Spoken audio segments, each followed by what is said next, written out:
আসসালামু আলাইকুম। আজকের রেসিপিতে দেখাবো আলু বেগুন দিয়ে বেলে মাছের চচ্চড়ি। এই চচ্চড়িটা খেতে অসম্ভব মজার হয়ে থাকে। আমি খুব সহজভাবে দেখিয়ে দেওয়ার চেষ্টা করেছি। আপনারা চাইলে এই রেসিপিটা একবার ট্রাই করতে পারেন। তো শুরু করা যাক। প্রথমে একটা কড়াই নিয়েছি, সেখানে তেল দিয়ে দিছি। তেলটা যখন গরম হয়ে যাবে তখন আমি পেঁয়াজ কুচি কাঁচামরিচ ফালি করে নিয়েছি এবং নেড়ে চেড়ে কিছুক্ষণ ভাজতে থাকবো। যখন পেঁয়াজটা একটু নরম হয়ে আসবে তখন আমি 1 টিস্পুন আদা রসুন বাটা দিয়ে দেবো। আমি একসাথে বেটে নিয়েছিলাম এবং নেড়ে চেড়ে মিশিয়ে নেব। একটু কিছুক্ষণ ভাজতে থাকবো। আদা রসুনের একটা কাঁচা গন্ধ থাকে, যাতে গন্ধটা দূর হয়ে যায়। এভাবে আমি কিছুক্ষণ ভাজার পর আমি 1 টিস্পুন হলুদের গুঁড়া, 1 টিস্পুন লাল মরিচের গুঁড়া, 1 টিস্পুন ধনিয়া গুঁড়া দিয়ে দিছি। আপনারা কে কেমন ঝাল খান সে অনুযায়ী ঝালের পরিমাণ কমিয়ে বাড়িয়ে নেবেন। তারপর নেড়ে চেড়ে মিশিয়ে নিছি। মশলাটা যাতে নিচে পুড়ে না যায় সেজন্য একটু পানি দিয়ে দেব।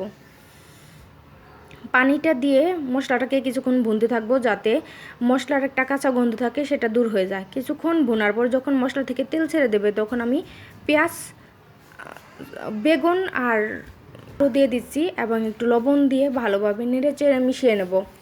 এভাবে কিছুক্ষণ আমি বেগুন আলুটাকে রান্না করতে থাকবো। আমি একটু ছোট ছোট করে কেটে রেখেছি, যেহেতু এটা চচ্চড়ি একটু ছোট করে কাটতে হয়।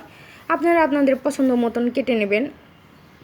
আর পার্সোনালি আমি চচ্চড়িতে আমি ঝোল পছন্দ করি না, একদম শুকিয়ে ফেলি, একদম পোড়া পোড়া টাইপের করি। আপনারা আপনাদের পছন্দ মতন করতে পারেন, তবে একটু একটু পোড়া পোড়া করে ফেললে ভালো লাগে খেতে।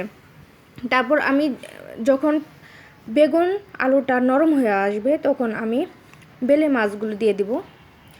বেলে মাছগুলি দিয়ে দেওয়ার পর আমি নেড়ে চেড়ে মিশিয়ে নেব সবগুলো সবজির সাথে, যাতে বেলে মাছগুলো মিশে যায়। এবং এভাবে কিছুক্ষণ রান্না করতে থাকবো। বেশিক্ষণ রান্না করব না, আলতোভাবে রান্না করব, কারণ বেলে মাছটা এমনিতে একটু নরম থাকে। ভিডিওটি যদি ভালো লাগে লাইক কমেন্ট ফ্যামিলি অ্যান্ড ফ্রেন্ডদের মাঝে শেয়ার করার অনুরোধ রইল। যারা সাবস্ক্রাইব করে নাই সাবস্ক্রাইব করে যাবেন, যারা সাবস্ক্রাইব করেছেন অসংখ্য ধন্যবাদ। এভাবে কিছুক্ষণ রান্না করার পর আমি ঝোলের জন্য পানি দিয়ে দেব। আমি বেশি ঝোল দেব না, যেহেতু আলু বেগুন রান্না হয়ে গেছে। এখন মাছটা সিদ্ধ হতে যতটুকু সময় লাগে এভাবে আমি রান্না করে নিছি। যখন সবজিটার গায়ে গায়ে ঝোলটা নেমে আসবে তখন আমি ধনিয়া পাতা কুচি দিয়ে দিচ্ছি। আমি খুব সহজভাবে দেখিয়ে দেওয়ার চেষ্টা করেছি, আপনারা একবার এভাবে ট্রাই করে দেখতে পারেন। তারপর আমি একদম ঝোল কমিয়ে ফেলবো, পোড়া পোড়া করবো, তো সার্ভ করে দিছি। ভিডিওটি দেখার জন্য ধন্যবাদ। আল্লাহ।